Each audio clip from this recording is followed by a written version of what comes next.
change that clock from going to midnight every day.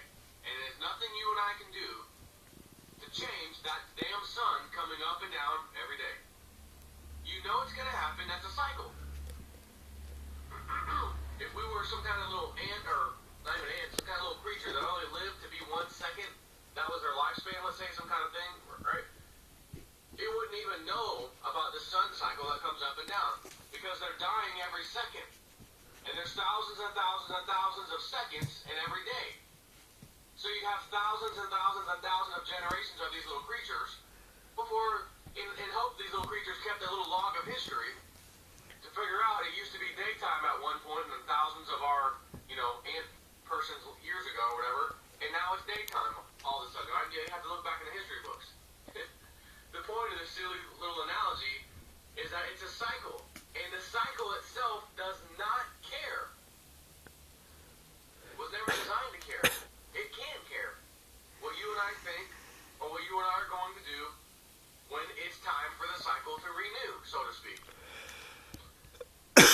And this cycle is called revolutionary change. It happens all the damn time. Although you may say, well, my parents have lived and died. They've lived a relatively perfect life. Right. But that's like one of those little ant examples that live 1 second. Right. So your parents luckily lived 1 little millisecond of, modern time. The cycle is here. This is going to be the big boom cycle. There's always a boom and bust period. It's the bust period. And it is the bust of all bust periods. It's here. It's not coming. It's already here. It may just be slowly coming out, but it's already here. Now we're dealing with it. State after state, city after city, budget problems, budget problems, budget problems. So let me go ahead and read some of this to you. The city of Scranton sent out paychecks to its employees Friday, like it does every 2 weeks, but this time the checks were very much smaller. Matter of fact, a lot smaller than usual. Mayor Chris Doherty has reduced everyone's pay, including his own, to the state's minimum wage of $7.25 an hour. He says the city has run out of money. Naturally, what would you do if you were running out of money and you wanted to ensure that everybody at least got paid? You'd probably do something similar. So, I have to cheer him in that respect, but boy, it sure sucks that they just got half of what they were used to making, roughly. So the city of Scranton has had financial troubles for the past, or at least a past couple of decades. At least 20 years you've had financial troubles. Wow. The town has been losing population since the end of World War II, but the budget problems became more serious in recent months as the mayor and the city council fought over how to balance the budget. How do you balance a budget when you have less taxes coming in? Let me fire this old girl out because with my little sweater on for my IT room, which is cold, get a little warm in my car when I'm sitting here.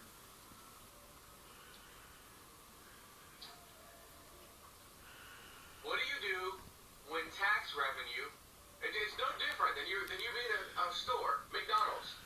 One little McDonald's over here, for a certain part of town. And all around that town, let's say 7, 8, 9 mile radius even. Slowly but surely, year after year, people are moving out, people are moving out, people are moving out. Well, the property taxes stay the same. All your taxation stays the same. So what do you do to increase money? Well, naturally, you have to raise taxes. But that's a catch-22 because if you keep raising taxes and everyone says, man, we are taxed to hell right now compared to the rest of the country, then what happens? They're getting the hell out of there even faster. It's a sinking ship, and you're trying to tread water, and no, try this, don't try that, try this. And meanwhile, everyone's suffering while you're trying all these things.